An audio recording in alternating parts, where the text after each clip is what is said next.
Hello everyone, welcome back to my channel.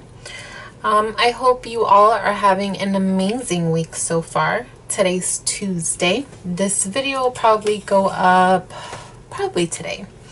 I actually wanted to share with you my March debt payment plan. I already filled it out.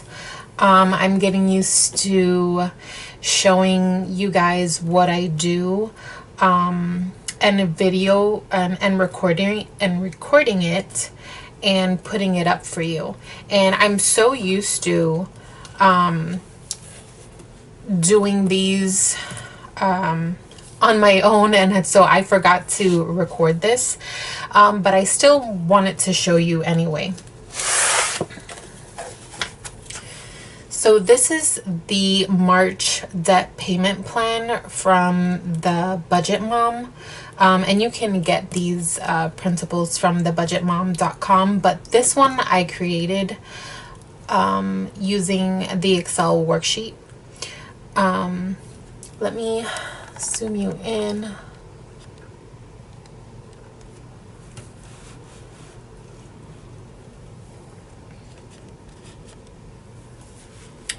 So, okay, you can see better.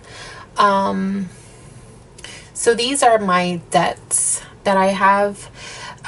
So currently I just have two that have a balance on it. So the City Double has $4,153.74. And then what I like to do is here I just put, because the reason why I use my credit cards for the variable expenditures is because I receive either cash back or reward points, which you can exchange for cash. And I like to keep track of what I have with each credit card. So with the City Double, I have $304.37. With Chase, this is my Amazon card. So instead of saving my rewards, I spend it. So that's why I only have $4.22. It's very hard not to spend on Amazon. I get everything from Amazon. Okay, so and then Chase is $5,913.39 is what I owe. And these are the minimum payments. And then City Rewards is 0, and Bank of America is 0, and my We Financial credit card is 0 as well. The We Financial, I do not get any points for this one, and the only reason why I keep this one open is because it's my longest standing credit card. And what that means is, if you're trying to build credit, you want to keep your longest standing credit card, because that if I close this credit card, it will count against me. So the longer you have credit, the better your credit score will be. So you want to keep your very first credit card, even if it's $500, just keep it. And kind of like, so for me, this is where I keep, this is actually my lowest balance credit card. I just pay my Hulu, Spotify, and Netflix on here just to keep it open and to show them that I'm using it. And I just pay that off monthly, so that's why there's a 0 balance. And that's why I keep this one, because it's my oldest credit card. And then the Bank of America and the City Rewards, I also have those. I was able to pay off that credit, and so now that's at 0.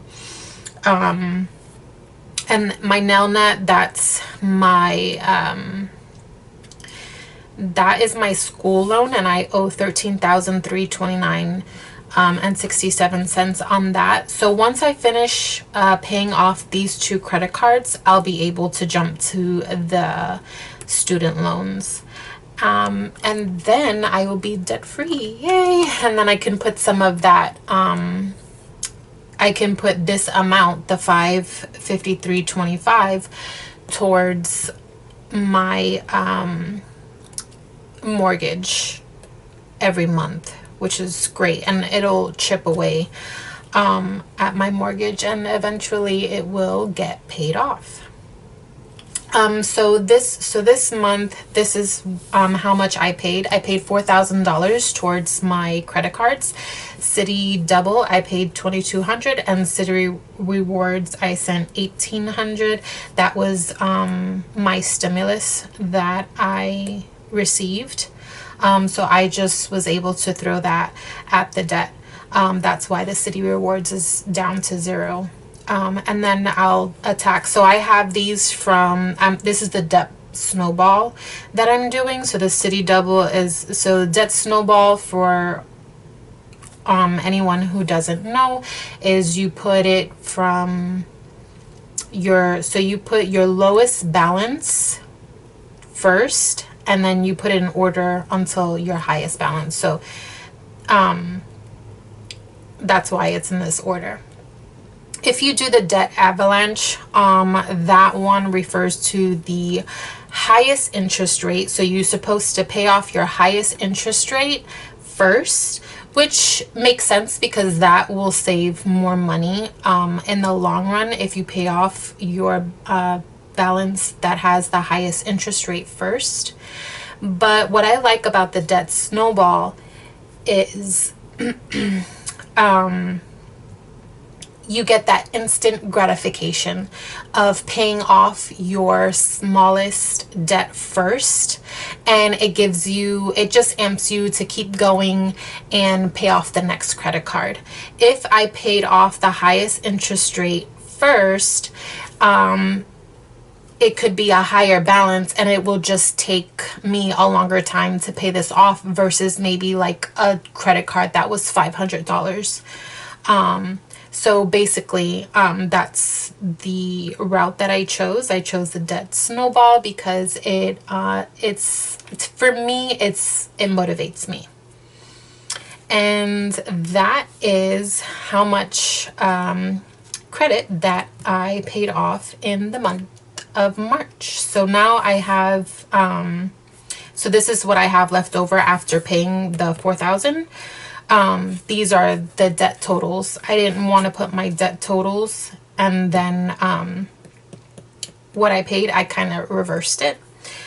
And then here you're supposed to do the monthly debt progress and then your overall debt progress.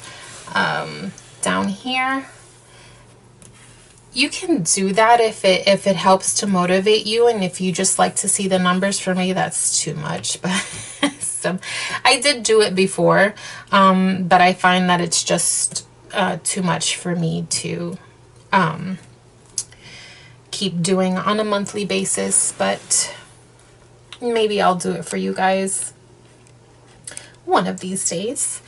And I promise for April I won't pre-do this and I'll show you how it looks along the way, and then maybe for April I'll fill this in so that you can see what it looks like. And it's nice to know like your total debt balance, the percentage from last month to this month, and how well you did. So thank you for watching. If you like these types of videos, please consider subscribing.